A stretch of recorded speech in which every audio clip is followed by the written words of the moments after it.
ఇవాళ కొత్తగా ఏర్పడినటువంటి కాంగ్రెస్ ప్రభుత్వం ప్రజాపాలనలో ప్రజల సంక్షేమం కోసమై బడ్జెట్ని ప్రవేశపెట్టడం జరిగింది.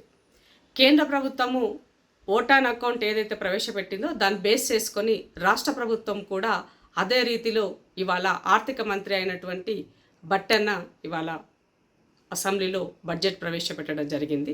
సో ఈ బడ్జెట్ అనేది పూర్తిగా వాస్తవాలకి దగ్గరగా వాస్తవిక సంక్షేమ బడ్జెట్గా మనం ఒక్క మాటలో చెప్పేయచ్చు. ఎందుకు ఈ మాట అంటున్నంటే, కాంగ్రెస్ పాలనలో 6 గ్యారంటీలు చేస్తామని చెప్పేసి ప్రజలకు హామీ ఇచ్చింది. ఆ 6 గ్యారంటీలో భాగంగానే దానికి పెద్దపీట వేసింది. బడ్జెట్ 2,75,891 కోట్ల బడ్జెట్ అయితే దాంట్లో 58,000 కోట్ల రూపాయలు క్లియర్గా ఈ 6 గ్యారంటీలకి అమలు చేయడం జరిగింది. రెండో విషయము, గ్రామీణ అభివృద్ధికి మరియు వ్యవసాయ అగ్రికల్చర్కి, అంటే గ్రామాలు బలంగా ఉన్నప్పుడు మాత్రమే, వ్యవసాయంతో కూడినటువంటి గ్రామాలు పరిపుష్టిగా ఉన్నప్పుడు మాత్రమే అభివృద్ధి సాధ్యమవుతుందని కాంగ్రెస్ నమ్మింది. కాబట్టి ఇవాళ మళ్ళీ వాటికి పెద్దపీట వేసి దాదాపు 40,000 కోట్ల రూపాయలు వాటికి కేటాయించడం జరిగింది. గత ప్రభుత్వంలో పూర్తిగా నిర్లక్ష్యానికి గురైనటువంటి విద్యా వైద్య రంగానికి కూడా పెద్దపీట వేశారు. ఇక్కడ గత బడ్జెట్ అంటే కాంగ్రెస్ ఇవాళ బడ్జెట్ తగ్గించిందని ఇంకో రకంగా ఆరోపణలు చేసేటువంటి వాళ్ళకి లాస్ట్ బడ్జెట్ 2,95,000 కోట్ల రూపాయలు, అంటే దాదాపు ఇంచుమించుగా ఒక 3 లక్షలకి మా బడ్జెట్ చేరింది, మేము ఇంత బడ్జెట్ పెంచామని గారడి మాటలు చెప్పినటువంటి టీఆర్ఎస్ విద్యారంగానికి వైద్య రంగానికి పూర్తిగా నిర్లక్ష్యం చేశారు. ఇవాళ ప్రజాపాలనలో కాంగ్రెస్ ప్రభుత్వము విద్యకు వైద్యానికి తన యొక్క బడ్జెట్ కేటాయింపుల్లో ఇవాళ ఫర్ ఎగ్జాంపుల్ మీరు విద్యకు తీసుకున్నట్లయితే దాదాపు 8% పైగా ఇవాళ విద్యకి కేటాయించారు. సో పాఠశాలలు తర్వాత కళాశాలల యొక్క ఏర్పాటు, వాటికి మౌలిక వసతుల కోసం వాటి కోసమే ఒక 1,000 కోట్ల రూపాయలు పర్టికులర్గా పెట్టడం జరిగింది. అలాగే వైద్యానికి సంబంధించి కూడా తన యొక్క బడ్జెట్ను పెంచింది. బట్ ఇంకా కొంచెం పెంచుంటే బాగుండేదని నాకు అనిపించింది. ఎందుకంటే ఆరోగ్యశ్రీకి సంబంధించి 10 లక్షలు ఇస్తామని చెప్పేసి పెట్టారు కాబట్టి, అంటే దాంట్లో కొంత 6 గ్యారంటీలో ఇది కూడా ఆరోగ్యశ్రీ ఉంది కాబట్టి మేబీ దీన్ని ఇందులో యాడ్ అవుతుందన్న ఉద్దేశంతో పర్టికులర్గా విద్యారంగానికి కొంత అక్కడ తక్కువగా చూపించినట్టుగా ఉన్నట్టుగా నాకు అర్థమైనటువంటి, వైద్యానికి తక్కువగా చూపించినట్టుగా అని నాకు అర్థమైనటువంటి విషయాన్ని మీ ముందు అనుకుంటున్నాను. అయితే ఇవాళ టీఆర్ఎస్ ప్రభుత్వము పూర్తిగా, అంటే టీఆర్ఎస్ పాలనలో వాళ్ళు కళ్ళు మూసుకొని పిల్లి పాలు తాగుతుంది అన్నట్టుగా అక్షరాలు తాటికాయ రూపకంలో అక్షరాలను పెద్ద పెద్దగా బడ్జెట్లో పెట్టి మేము అది చేసాం ఇది చేసాము గొప్పగా పాలన చేసామని చెప్పుకునేటువంటి వాళ్ళకి ఇవాళ ఈ వాస్తవిక బడ్జెట్కి నేను మీకు చిన్న ఎగ్జాంపుల్ని మీ ముందు పెట్టాలనుకుంటున్నా. లాస్ట్ టైము అంటే ఎప్పుడైతే 2018 ముందస్తుకి కేసీఆర్ ఎలక్షన్లకి వెళ్ళిన తర్వాత, ఆ ఎలక్షన్లు అయిపోయిన తర్వాత వాళ్ళు కూడా ఓటాన్ అకౌంట్ బడ్జెట్ని అప్పుడు ప్రవేశపెట్టారు. దానికి సంబంధించినటువంటిది నా దగ్గర ఉన్నటువంటి కాపీ 1,43,000 కోట్ల రూపాయలు వాళ్ళు ఆ రోజు ప్రవేశపెట్టినారు.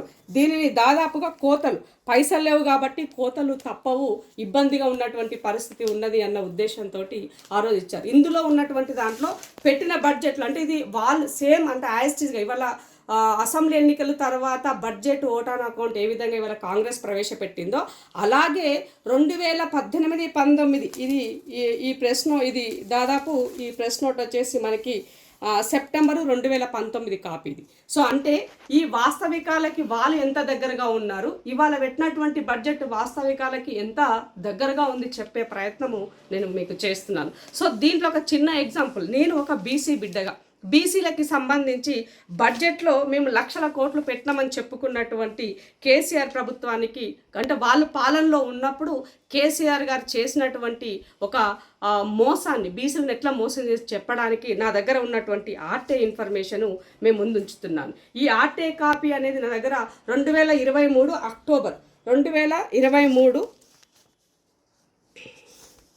2023 అక్టోబర్ 4వ తారీఖున వచ్చినటువంటి ఆర్టీఐ కాపీ. సో దీంట్లో దాదాపుగా బీసీలకి సంబంధించినటువంటి బడ్జెట్ అనేది ఎలా ఉన్నది, ఏ రకంగా తీసుకున్నది. నేను జ్యోతిబా పూలేకి సంబంధించినటువంటి విదేశీ విద్య కోసము తెలంగాణ ప్రభుత్వం ఉన్నప్పుడు వాళ్ళు ఏం చెప్పారంటే, మేము పేద విద్యార్థులకు బీసీలకు 20 లక్షలు ఇస్తామని చెప్పారు. పర్ ఇయర్కి వాళ్ళు మినిమం సీట్లు మేము ఫిల్ చేస్తామని చెప్పినటువంటి దాంట్లో 2016లో ఈ స్కీమ్ని ఏర్పాటు చేస్తే 2016 నుంచి 2023 వరకు దాదాపు 11,651 మంది విద్యార్థులు అప్లై చేసుకుంటే వీళ్ళు ఇచ్చింది కేవలము 2,226 మందికి మాత్రమే ఈ స్కీమ్ని అమలు చేశారు, ఇచ్చారు. మిగతా వాళ్ళకంటే దీనికోసం వాళ్ళు ఖర్చు పెట్టిందన్నది చాలా తక్కువ. కేవలం అంటే 11,000 ఎక్కడ, 2,000 ఎక్కడ, అంటే మీ యొక్క ఫిగరు ఎంత వాస్తవంగా దూరం ఉన్నదో చెప్పే ప్రయత్నం నేను చేస్తున్నాను. రెండోది, అలాగే నేను బడ్జెట్ ఎట్లా అలొకేట్ చేశారు బీసీలకు సంబంధించింది ఏ విధంగా ఉంది ఇవన్నీ చూడండి. మొత్తం అంకెల గ్యారంటీలు ఇవన్నీ కూడా. అంటే గవర్నమెంట్ ప్రీ పోస్ట్ మెట్రికులేట్ హాస్టల్స్కి ఎంత కేటాయించారు, తర్వాత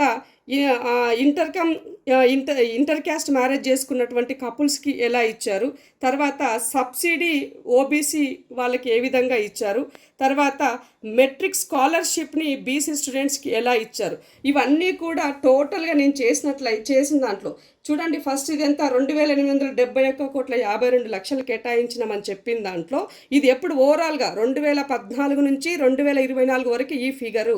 దీంట్లో వాళ్ళు ఇచ్చింది కేవలము ఎంత, 1,520 కోట్లు మాత్రమే.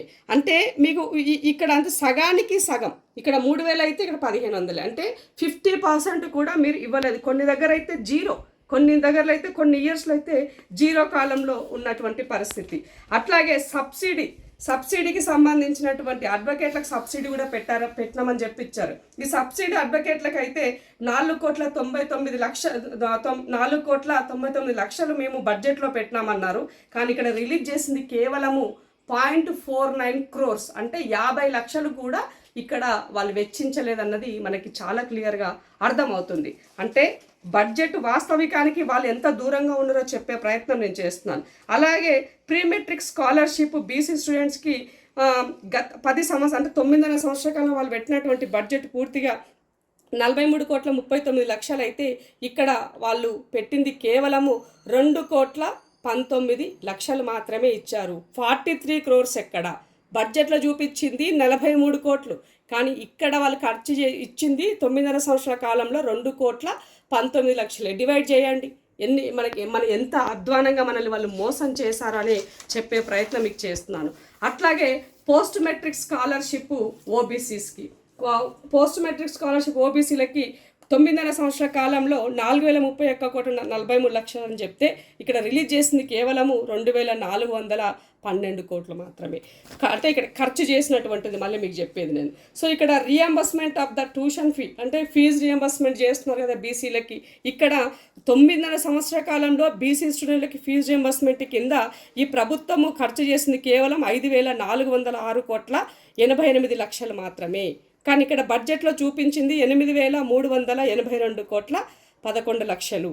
అలాగే reimbursement of tuition fee EBC students, అంటే ఈబీసీలకి కూడా బీసీ ఫండ్ నుంచే తీసి ఇచ్చినారు. ఇది గమనించాల్సినటువంటి విషయము.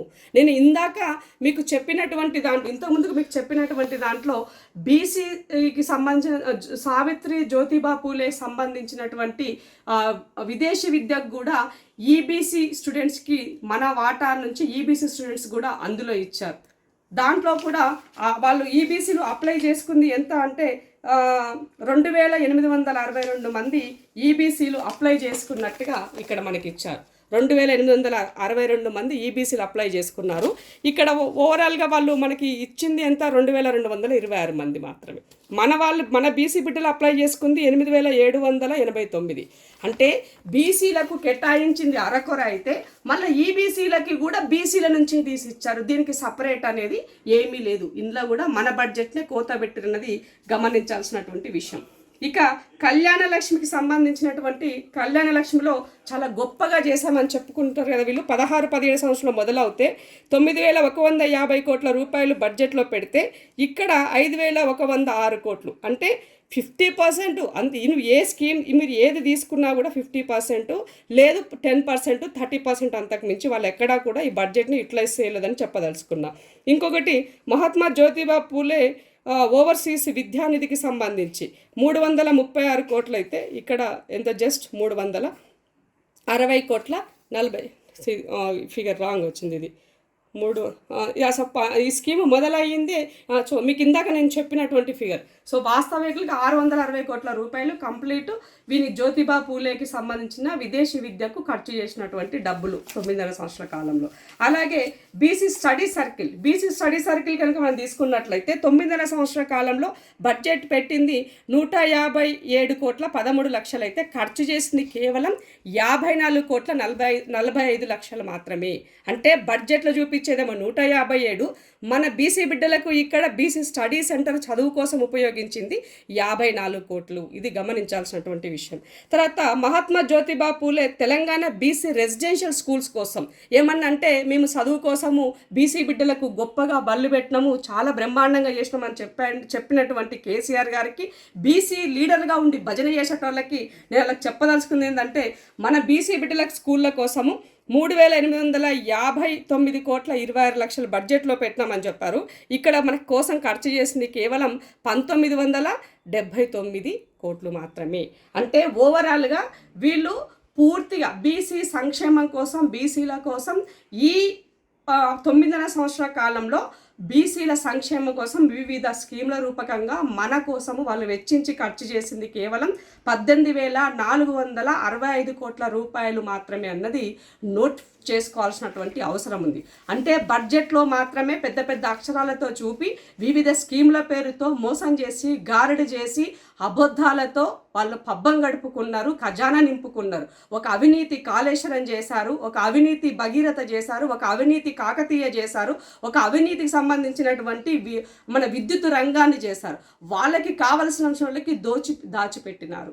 ఇవాళ కోట్ల రూపాయలకి పడరెత్తి ఆర్థిక క్రమశిక్షణ లేనటువంటి ఒక పాలన అందించిన తర్వాత ప్రజా సంక్షేమ పాలనలో వాస్తవిక బడ్జెట్ పెడితే ఎవరికి తోచినటువంటి వాళ్ళు ఇవాళ అవాకులు చెవాకులు పేల్చేటువంటి వాళ్ళు నేను ఇచ్చినటువంటి ఈ ఆర్టీఐ బీసీలకు సంబంధించినటువంటి ఈ ఒక్క ఎగ్జాంపుల్తో టీఆర్ఎస్ ప్రభుత్వము బీసీలకి సంబంధించి బడ్జెట్లో ఏ విధంగా మోసం చేసిందో అర్థమవుతుంది. కాబట్టి ఇకనైనా తెలివి తెచ్చుకొని సోయి తెచ్చుకొని ప్రతిపక్ష నాయకుడిగా కేసీఆర్ గారు అసెంబ్లీలో కూర్చొని వాస్తవాలు గ్రహించి ప్రజలకి వాస్తవాలు చెప్పే ప్రయత్నం చేయండి.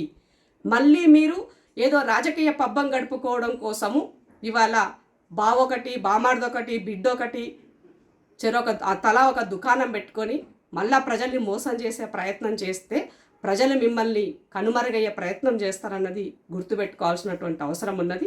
చివరగా ఈ ప్రజా సంక్షేమ బడ్జెట్ వాస్తవిక బడ్జెట్ ప్రవేశపెట్టినటువంటి కాంగ్రెస్ ప్రభుత్వానికి, ముఖ్యమంత్రి రేవంత్ రెడ్డి గారికి మరియు బట్టి విక్రమార్క గారికి తెలంగాణ ప్రజల తరపున కృతజ్ఞతలు తెలియజేస్తూ తెలంగాణ ప్రజల యొక్క ఆత్మగౌరవాన్ని నిలబెట్టే ప్రయత్నం చేస్తున్నందుకు మీ అందరికీ తెలంగాణ ఆత్మగౌరవ వేదిక నుంచి కృతజ్ఞతలు తెలియజేస్తున్నాను. Thank you.